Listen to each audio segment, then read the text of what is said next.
찬송가 438장 내 영혼이 은총이고 찬양 드리겠습니다.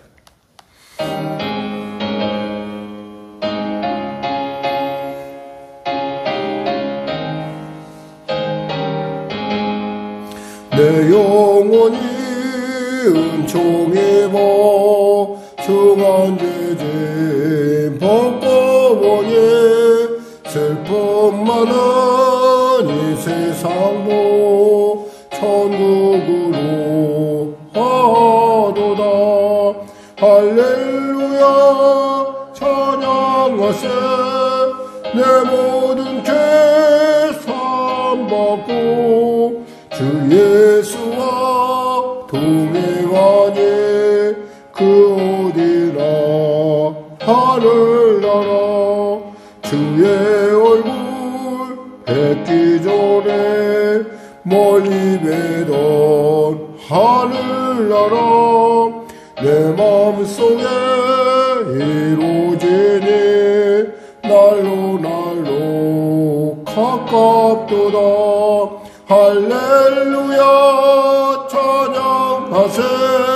내 모든 죄 사함받고 주 예수와 동행하니 그 어디나 하늘나라.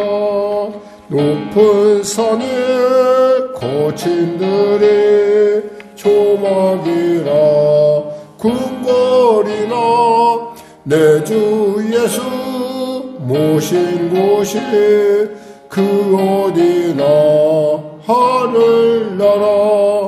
할렐루야 찬양하세. 내 모든 죄 사함받고 주 예수와 동행하니 그 어디나 하늘나라. 하나님 감사합니다. 오늘도 귀한 아침을 주시고 이 아침 가운데 나왔습니다. 악철 가운데 나왔사오니 주님의 감동에 순종하여 나왔사오니 이 시간에 만나주시고 사랑하는 성도들의 삶 가운데 하나님의 살아계심에 놀라운 증거를 더하여 주시옵소서. 하나님, 우리가 주 앞에 나오는 것은 우리의 뜻을 구하고자 하며 우리의 지혜를 알고자 함이 아니요 하나님, 우리보다 더 위대하고 더 놀라우신 하나님의 마음을 우리가 붙들고자 하며 하나님의 지혜를 얻고자 함이 아니겠습니까?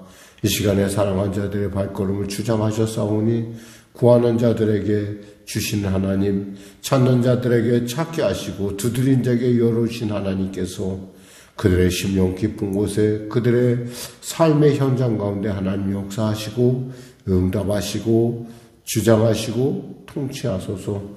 나라와 민족을 불쌍히 여기시고 복음통일 평화통일케 해주시고 대통령을 비롯한 위정자들이 예수 믿고 구원받아 주님이시는 지혜로 능히 삶의 어려운 난제들을 능히 타개해 나갈 수 있도록 도와주시옵소서. 병든 자 있습니까? 치료하소서. 문제가 있는 자 있으면 해결하소서. 눌린 자 자유케 하여 주시옵소서. 성령의 교회를 인도하시고 통치하시는 주님을 찬양합니다.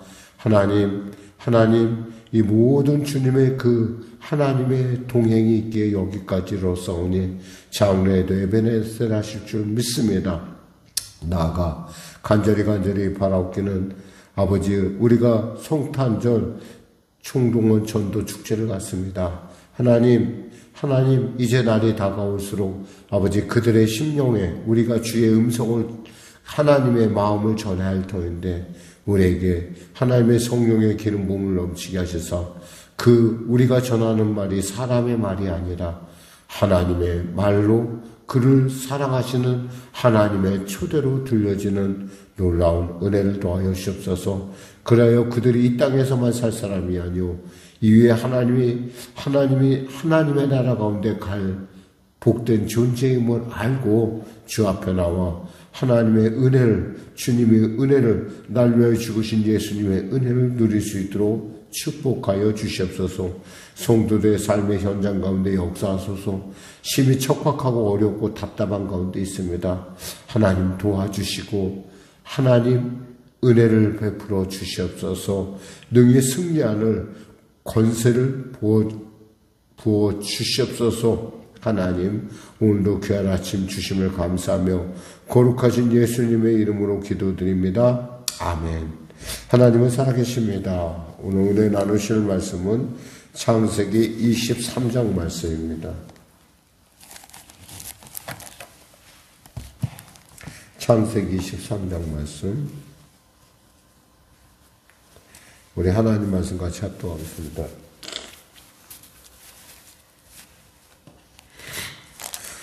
사라가 127세를 살았으니 이것이 곧 사라가 늙은 횟수라. 사라가 가나안 땅 헤브론 곧 기럇 아르바에서 죽음에 아브라함이 들어가서 사라를 위하여 슬퍼하며 애통하다가 그 시신 앞에서 일어나 나가서 해쪽 속에게 말하여 이르되 나는 당신들 중에 나그네요 고려하는 자이니 당신들 중에서 내게 매장할 소유지를 주어 내가 나의 죽은 자를 내 앞에서 내어다가 장사하게 하시오.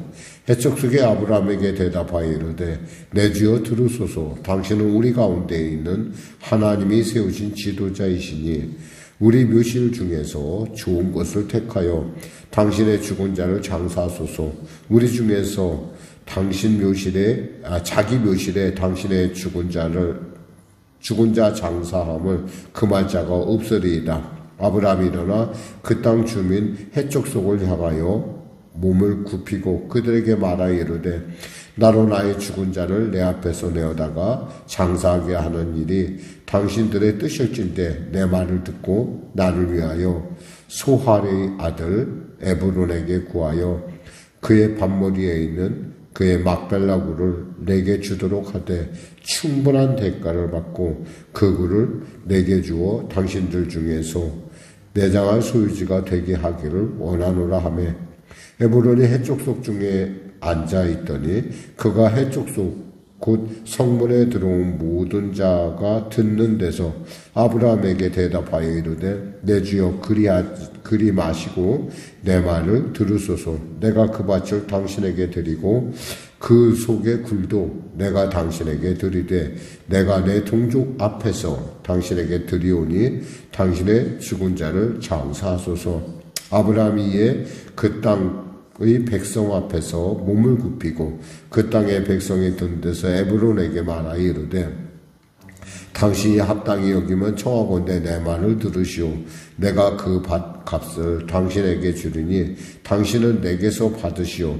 내가 나의 죽은 자를 거기 장사하겠노라. 에브론이 아브라함에게 대답하여 이르되 내 주여 내 말을 들으소서. 땅값은 은 400세겔이나 그것이 나와 당신 사이에 무슨 문제가 되리이까? 당신의 죽은 자를 장사하소서. 아브라함이 에브론의 말을 따라 에브론이 해쪽 속이 듣는 데서 말한 대로 상인이 통용하는 은 400세겔을 따라 에브론에게 주었더니 마므레 앞 막벨라에 있는 에브론의 밭 곧 그 밭과 거기에 속한 굴과 그 밭과 그 주위에 둘린 모든 나무가 성문에 들어온 모든 해쪽 속이 보는 데에서 아브라함의 소유로 확정된지라. 그 후 아브라함이 그 아내 사라를 가나안 땅 마므레 앞 막벨라 밭 굴에 장사하였더라. 마므레는 곧 헤브론이라. 이와 같이 그 밭과 거기에 속한 굴이 해쪽 속으로부터 아브라함이 매장할 소유지로 확정되었더라. 아멘. 아주 별로 그렇게 보기엔 그냥 단순한 사건 같은데 이 사건은 후일 굉장히 중요한 사건으로 이제 우리가 기록됩니다. 특히 우리가 하나님의 일함에 있어서 그것을 누구에게 받았느냐라는 것이 중요한 것인데 여기 하나님의 일함에 있어서 하나님이 주시는 기업을 우리가 정당하게 하나님께서 주신 것으로 대가를 치를 줄 알아야 될 것입니다. 사실 아브라함은 여기서 이미 우리가 본문에서 읽었듯이 알듯이 그 해쪽 속들이 그 밭을 그냥 주려고 했었어요. 그러니까 어디든 상관이 없다. 왜? 당신은 우리 중에 하나님의 제사장이라는 거예요. 그러니까 하나님의 제사장인데 보니까 아브라함의 이 행동을 보면은 굉장히 겸손합니다. 여기서 하나님의 제사장에서 머리를 세우거나 그런 것이 아니라 여기서 이 전체적인 태도를 보면 굉장히 겸손할 뿐만 아니라 하나님의 사람은 이래야 되는구나 라고 하는 부분이 우리가 읽을 수가 있습니다. 그러니까 마땅히 그들이 당연히 주는 것이 그들에겐 기쁨이고 또 그들에게는 당연하다고 여기는 일이었어요. 그런데 만일에 아브라함이 그 밭을 그들에게 그냥 받았다고 한다면 그는 그 밭을 누구에게 받은 거예요? 이방인에게 받은 것 아니에요? 그러니까 그는 하나님께 받은 걸로 하고, 하나님의 백성이니까 하나님께 받은 걸로. 그래서 자신의 소유 중에서 은 400세겔을 달아서 줍니다. 은 400세겔이라는 것이 사실은 여기서 우리가 잘 이렇게 어느 정도 될까 잘 이렇게 와 닿지는 않을 텐데, 이게 한 은으로 말하면 48kg 정도가 됩니다. 은 48kg는 결코 작은 액수가 아니에요. 근데 그 정도 충분히 치를 수 있는 그런 부가 또 그러한 모든 조건이 이 아브라함에게는 있었다는 거예요. 그러니까 아브라함이 그 밭을 사고 나중에 이 밭이 이스라엘이 결국에는 멸망하고 나서도 그들이 전 지구촌의 곳곳에 흩어지고서라도 언제든지 이스라엘 나라를 회복할 때 바로 이것이 바로 이 막벨라굴이 바로 그들의 마음속의 중심이 된다는 사실입니다. 참 우리가 작은 것 같지만 우리의 작은 어떤 행동들이 나중에는 후일 역사를 계속 거슬러 갈 때 사실 그 이스라엘 백성들이 땅을 차지할 수 있는 이 땅보다 더 좋은 땅을 차지할 수 있는 기회는 2차 대전이 끝난 뒤에 있었어요. 그 당시에 그 서방에 있는 그 당시에 전쟁의 당사자들은 이 이스라엘 백성들에게 무엇을 주기를 원했냐면 그 콩고에 있는 정말 그 정글에 있는 넓은 땅을 주기를 원했어요. 그랬는데 그들이 굳이 오늘날 지금 기업으로 살고 있는 그 팔레스타인 그 땅으로 가게 된 이유도 바로 여기에 그 막벨라굴이 있기 때문이라는 거예요. 자, 이 얘기는 무슨 얘기인가 하니 우리의 작은 행동 하나하나가 그걸로 멈춰지지 않는다는 거예요. 그러니까 여러분의 삶의 어떠한 행동이든지 간에 중요한 것은 그 행동의 영향은 후일 내 인생을 돌이켜 또 믿는 사람들의 모든 사람에게 영향을 끼친다는 사실을 알아야 돼요. 이것을 갖다 이제 어떤 기후학자들은 이런 얘기를 해요. 나비 효과라는 말을 쓰는데, 나비 효과라는 말은 뭐냐면, 그 북쪽에서의 나비가 펄럭거리면 그 바람이 저 뉴욕에 가서는 허리케인 된다라는 그런 얘기를 지금 하고 있어요. 그러니까 이렇게 일이 점점 확산돼 간다는 거죠. 그러니까 막벨라굴은 작은 굴이었지만은 사실 이 작은 굴을 통해서 이스라엘 백성은 자신에게 고향이 어디라 분명하게 안다는 거죠. 헤브론이다. 그리고 그 헤브론의 중심에 누가 있느냐? 바로 제일 먼저 사라의 무덤이 있다라는 거예요. 그리고 사라의 무덤뿐만 아니라 이 아브라함의 무덤도 있고 그러니까 이 가족들이 다 여기에 묻히는 거예요. 사실 사라의 원래 고향은 어디입니까? 갈대아 우르죠. 갈대아 우르인데 그들에게 중요한 그들에게 고향은 그들의 진정한 고향은 어디예요? 하나님이 그들에게 기업으로 준 땅이라는 사실이에요. 이런 것들이 이스라엘 백성 속에 그 마음속에 그들의 심정에 굳게 잡고 있는 이 작은 사건이 바로 오늘 본문에 적혀져 있다는 거죠. 한번 살펴볼까요? 사라가 127세, 그러면 아브라함 몇 세일까요? 137세예요. 10살 차이니까. 그래서 사라가 127세에 죽었어요. 그리고 나서 그 사라가 죽은 땅은 헤브론 곧 기럇 아르바에서 죽음에 아브라함이 들어가서 사라를 위하여 슬퍼하며 애통하다가, 이 슬퍼하며 애통하는 데는 단순하게 두 단어로 되어 있지만 여기에는 엄청난 스토리가 숨어져 있죠. 아마 아브라함은 이 생각했을 거예요. 내가 당신을 팔라고 했었지. 내가 당신을 배반했었어. 이런 생각 때문에 마음에 굉장히 아팠을 거예요. 그런데도 당신은 나를 인정해줬지. 그리고 또 아마 이런 것도 있었을 것 같아요. 그래. 내가 그렇게 바보짓을 해도 그렇게 나약해도 당신은 나를 인정해줬어.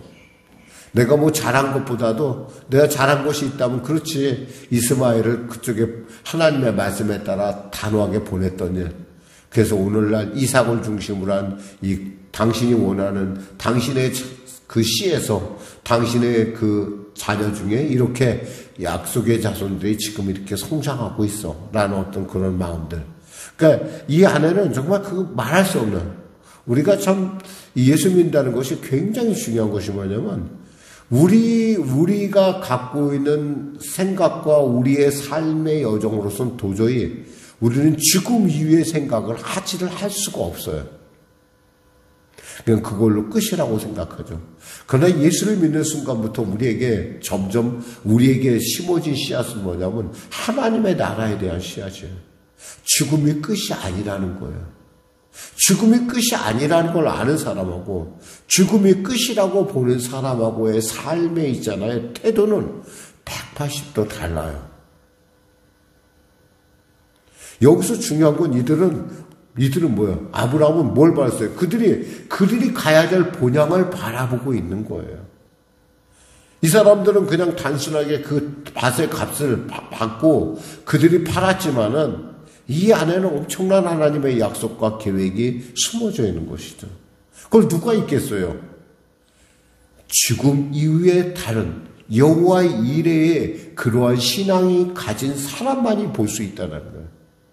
적어도 우리는 예수 믿는 사람은 그러한 세계를 보는 사람이라는 거예요. 그러니까 차원이 달라진 거예요. 차원이 달라진 것은 남이 보지 못한 걸 본다라는 거예요. 남이 보지 못하는 거 볼 때는 나의 삶과 나의 태도도 역시 달라야 돼요. 그저 캔세락세라 될 대로 되라고 사는 우리는 그런 존재가 아니라 이 말이에요. 아무리 힘들고 어려워도 우리의 가야 될 우리의 발걸음을 아름답게 이끌어갈 것은 뭐냐면 우리가 하나님 나라를 향해서 지금도 쉬지 않고 가고 있다는 사실이에요. 비록 아브람처럼 자기 아내를 전 내 누이야라고 속였을지는 몰라도 부끄럽고 수치스러울지 몰라도 그럼에도 불구하고 하나님은 여러분을 품으시고 여러분에게 격려하시고 여러분을 도우신다는 사실이에요. 이 사실이 이 안에서 흐르고 있다는 거예요. 그러니까 예수 믿는다는 건 단순하게 오늘로 끝날 일이 아니라 앞으로의 미래. 그러니까 우리는 죽음 앞에서도 담대할 수 있는 것이고, 우리는 이미 우리의 삶의 여정 자체가 죽음을 이미 극복하고 넘어가고 있다는 거예요. 그러니까 죽음이 다인 줄 아는 사람은 매달려서 어이하든 살아보려고 노력을 해요. 근데 우리는 사실은 꼭 그렇게까지 그렇게 아둥바둥하면서 꼭 살려고 하지는 않아요. 이것이 끝이 아니라는 거 알기 때문에. 그리고 주님께서 나의 그 아픔과 내 눈물과 내 모든 한들을 들어줄 그러한 바로 하나님의 나라가 내 앞에 있다는 걸 알기 때문에 그렇습니다. 오늘 보면은 이렇게 우리로 하여금 이 작은 이 밭을 산 것, 은 480g이면 크긴 크겠죠. 그러나 사실은 이스라엘 전체 역사를 따진다면 하나님의 약속의 경륜을 생각한다면 이것은 정말 아무것도 아니라는 거예요.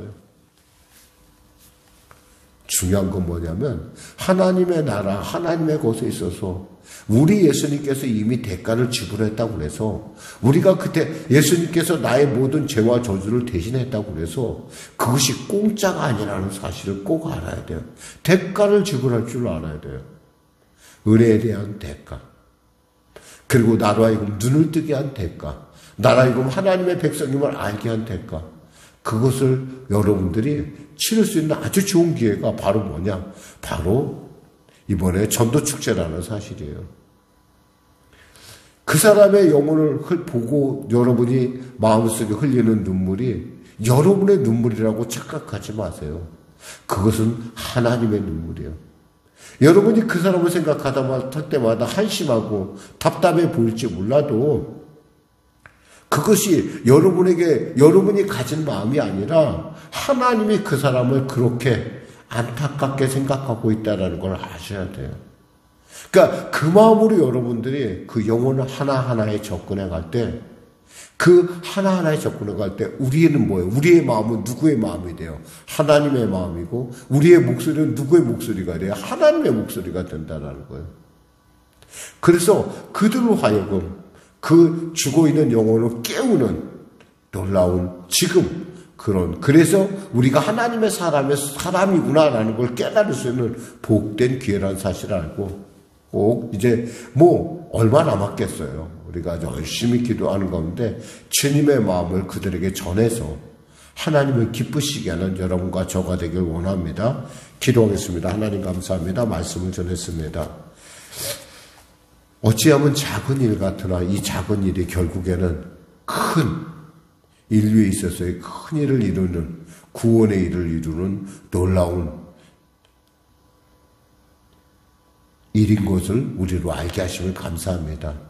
사랑하는 성도들, 그들의 삶의 현장 가운데 그들의 작은 몸짓들이 결국엔 인류를 구원할 놀라운 하나님의 태풍이 된다는 사실을 알게 하셔서 우리의 주어지는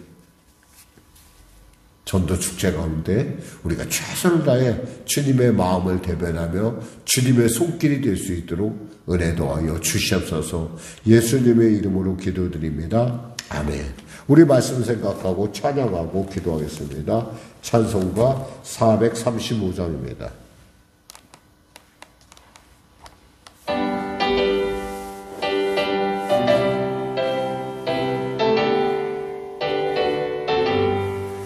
나의 영원하신 이여 생명보다 귀하다. 나의 갈 길 나가도록 나와 동행하소서. 주께로 가까이 가오니 나의 갈 길 나가도록 나와 동행하소서. 세상 무기 아니란가 모든 명예 버리고 험한 길을 가는 동안 나와 동행하소서. 주께로 가까이 주께로 가오니 나의 갈 길 나가도록 나와 동행하소서.